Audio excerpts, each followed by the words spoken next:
Making this exhibition was grief work.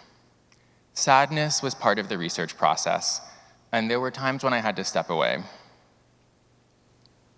This work by David Wojnarowicz, which describes sharing a bed and holding the hand of a loved one as their body deteriorates, is from a graphic autobiography that was left incomplete when the artist died of AIDS. The text is so difficult for me that I've only gotten all the way through it twice. Although The Body the Host is just an exhibition of works from our collection, it's also an homage and a love letter. As I installed it, I asked some special guardians, who you see here, and angels, to join me in the gallery, especially former Allen curator Bill Olander, who I feel is here today in spirit, with many other people. I also played a fair amount of Queen in the space before we opened to the public. On tours of the exhibition, visitors have broken down into tears, frequently on almost every tour, actually, sometimes over an AIDS-related loss and sometimes over a grief unrelated to AIDS. When I started at the Allen 2.5 years ago, I immediately noticed the collection's more than 24 works by artists who died of AIDS-related illness or whose work addresses the AIDS crisis. Simultaneously, I was formulating an exhibition on Christian themes in contemporary art when it became apparent that the two exhibitions were connected. This intersection has been taken up in a few monographic exhibitions elsewhere, such as Andy Warhol Revelation in 2020. However, only one museum that I know of has mounted a thematic survey of the topic, the Museum of Contemporary Religious Art at St. Louis University. Although the intersection of AIDS and Christianity is not a feature of every work in The Body the Host, the exhibition highlights queer Christian artists who returned to biblical teachings and elements from their religious upbringings as they confronted the outbreak of HIV/AIDS. In the history of the church, especially the Catholic Church, artists have been among the primary storytellers and played a crucial role for pre-literate churchgoers, heightening religious experience with stained glass, sculptural programs, and altarpieces.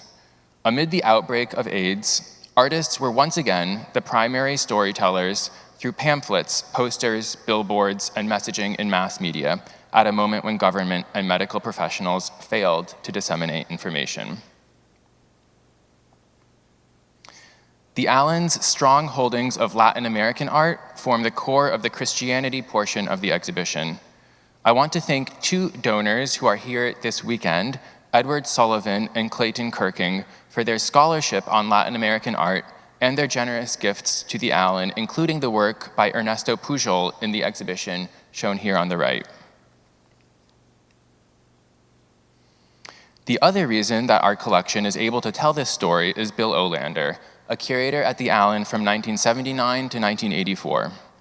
Olander's acquisitions included works by queer contemporaries of his, such as Renee Santos, Jimmy DeSana, General Idea, and Robert Mapplethorpe, all of whom later contracted HIV. After the Allen, Olander was a curator at the New Museum for Contemporary Art in New York from 1985 until his death in 1989. In New York, he co-founded the artist-activist organization Visual AIDS, which is still vitally active today. Olander's rectangle on the AIDS memorial quilt reads, "Let the record show that there are many in the community of art and artists who choose not to be silent," in the 1980s. This is the street-facing display that Olander invited ACT UP, the AIDS Coalition to Unleash Power, to install at the New Museum in 1987. Some of you in the audience I know saw this display and were present for it. His dissertation was on the French Revolution, and he was motivated by the idea of activism, demonstrations, and taking issues to the government and to the street. He felt that there was something impotent about presenting artwork about AIDS in a gallery, in fact, about making artwork about AIDS. Instead, he wanted to address the underlying systemic forces of oppression around race, economics, and gender. In the years since Olander died, the line between art and activism has perhaps become less clear, especially as museums have been called upon to speak to the political moment in ways that Olander was already doing with such clarity decades ago. Among the themes connecting AIDS and Christianity and the exhibition, judgment, guilt, shame, and redemption are core to queer experiences, as well as to the story of Christ and to terminal illness. Plague, punishment, and wounded bodies as sacred bodies are central to the rhetoric of AIDS and to the New Testament. I had been concerned that some of the contemporary works incorporating Christian themes might come off as irreverent. But when I met with local priests and faith leaders to interpret the works, we found that, on the contrary, artists made use of Christian imagery because of its gravity and emotionalism.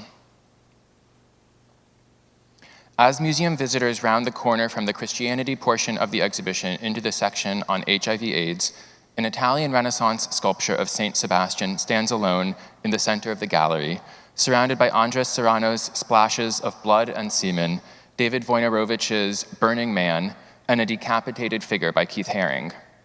The early Christian martyr Sebastian was tied to a tree and shot with arrows, which he miraculously survived, but then was clubbed to death. Because of his ability to transcend suffering, he was an important intercessor for plague victims in the 14th century. Although the wooden arrows have long since fallen out of the Allens sculpture, which is more than 500 years old, details include a mouth ajar, a focused gaze, and blue veins, as if warm blood still pumps through his tortured body. While the artist never intended this, the filled-in holes where arrows once protruded bear an uncanny resemblance to the lesions from Kaposi's sarcoma, a telltale sign of early-stage AIDS.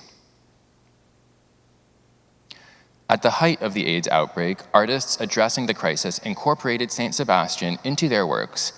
AIDS-ravaged bodies, like Sebastian's, suffered in pathos. They survived discrimination and bullying only to die by a disease which lawmakers refused to acknowledge, as Sebastian survived assault by arrows only to be bludgeoned to death. Queer artists also highlighted the phallic nature of the arrows penetrating Sebastian, likening the transmission of HIV as a fatal act of penetration. Keith Haring first recognized his homosexuality while attending Christian summer camp. In his work, we find the pairing of queer desire and Christian imagery, ranging from Saint Sebastian to angels, altarpieces, Moses, and the Ten Commandments. Thomas Lanigan Schmidt is one of the few surviving activists who was present at the 1969 Stonewall Rebellion in New York City. He grew up in a working-class family in New Jersey where, as an altar boy, he channeled his queer desire into making chalices, crosses, and relics out of materials he considered fancy, such as tinsel, foils, and cellophane. The Allens St. Anthony on the left was sent in 1985 to Dominique Vasseur, an Oberlin College alum who held onto it for decades as a precious memento, giving it to the museum last year. While Robert Mapplethorpe is celebrated for highly aestheticized black and white portraits of lovers, friends, and BDSM, it is less well known that he too was an altar boy. Patti Smith writes, quote, "His mother dreamed of him entering the priesthood. He liked being an altar boy, but enjoyed it more for his entrance into secret places, the sacristy, forbidden chambers, the robes, and the rituals. The thrill of the battle between good and evil attracted him, perhaps because it mirrored his own interior conflict," end quotes. I love how she makes the church sound like a leather bar. This reading enhances the way we might understand the artist's tenebristic use of light and dark and the cruciform composition of the Allens photo. I encourage you to go look closely at the works in the exhibition by Jerome Chaya. Born into an observant Catholic family in Cleveland, Chaya moved to San Francisco in 1985, making art and performing in drag. Much of their work consists of miniature paintings made out of nail polish, as well as lipstick, lace, and other bits one might find in a drag queen's purse. Chaya translated biblical scenes into ones addressing their experience as a queer, gender-fluid Catholic. In Carrot Pietà, 1993, Chaya represents Christ as a carrot, cradled by a virgin bunny, while a cock looks on. Chaya only painted cocks, never roosters. Chaya had made a bet with his friend, the artist Charles Sexton, who was also dying of AIDS. Whoever died first would be the winner, and the loser would have to make art out of their ashes. Sexton died in 1991, and Chaya held up their side of the bargain, mixing Sexton's ashes with nail polish and resin to create miniatures like this one. As invoked in the exhibition's title, The Body, the Host, bodies are vessels of love, desire, illness, and death, but always carry the possibility of redemption. This is Chaya's painting The Last Cupcake, over which Chaya presides as a feminine Jesus. Chaya's mother, who's here today, thank you for coming, Bernie, who still lives in Cleveland and attends Mass 7 days a week, has visited the exhibition several times to speak to visitors and students. When I asked her if Chaya left the church, she said, "They never stopped believing in God." She described them losing their vision, sitting on the floor with thick glasses, obsessively painting small religious scenes and reliquaries for friends. Much like medieval monks who painted illuminated manuscripts, art making was a form of devotion for Chaya, and perhaps for others in the exhibition as well.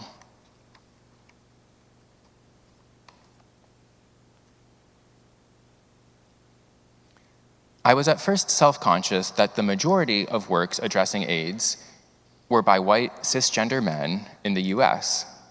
By leaning heavily on the museum's holdings, I risked replicating the exclusion of trans, BIPOC, and women artists and activists in confronting HIV and neglecting the global dimension of the pandemic. Thinking about how we might address these omissions rather than sweep them under the rug, the Allen invited collaborators to present performances, talks, and film screenings. On December 4th, we're partnering with Visual AIDS to host a free screening of the annual World AIDS Day video program in Oberlin's Apollo Theater, many by HIV-positive Latinx artists. Packing the gallery with his congregants from the House of Our Lord Fellowship, one of Oberlin's African-American churches, Reverend A.G. Miller delivered a sermon on a 1964 lino cut in the exhibition by Charles White, depicting the prophet Micah. We organized a presentation of ephemera from Oberlin Archives on view at the main library, highlighting Oberlin's history of AIDS activism, where you'll see much ephemera relating to one of our speakers today, Peter Staley. 24 faculty developed assignments and lesson plans around the exhibition, including deep engagement from biology and global health classes. Music students responded with a chamber series, the chorus performed John Corigliano's Of Rage and Remembrance, and theater students performed scenes from Angels in America. The element of liveness in the galleries offers a crucial counter-narrative to that of death and peril. While current students at Oberlin, did not live through the so-called plague years of AIDS, their exposure to COVID has given them a grasp of the inequalities or inequities in healthcare, government inaction, and the witch hunt for patient zero, which were features of the outbreak of AIDS and COVID. Building on the Christian formulation that Jesus did not die in vain, but suffered for the possibility of our salvation, these artists and their loved ones did not suffer in vain. They offer us a model for community building, collective catharsis, and grassroots activism. The outbreak of AIDS and the effectiveness of the response by artists and activists produced a blueprint for confronting future pandemics, mass crises, and staggering grief. When longtime Cleveland AIDS activist Gil Kudrin came to speak at the museum, he told students, "They wanted us dead, and everything we did out of love, never hate." Kudrin is one of many thought partners who gave me the confidence to organize an exhibition not as an intellectual or art historical exercise, but as a gesture of love. We will return to some of these topics during our concluding roundtable, but now I am excited to introduce our first speaker. Each presenter will speak for 25 minutes, followed by a brief Q&A.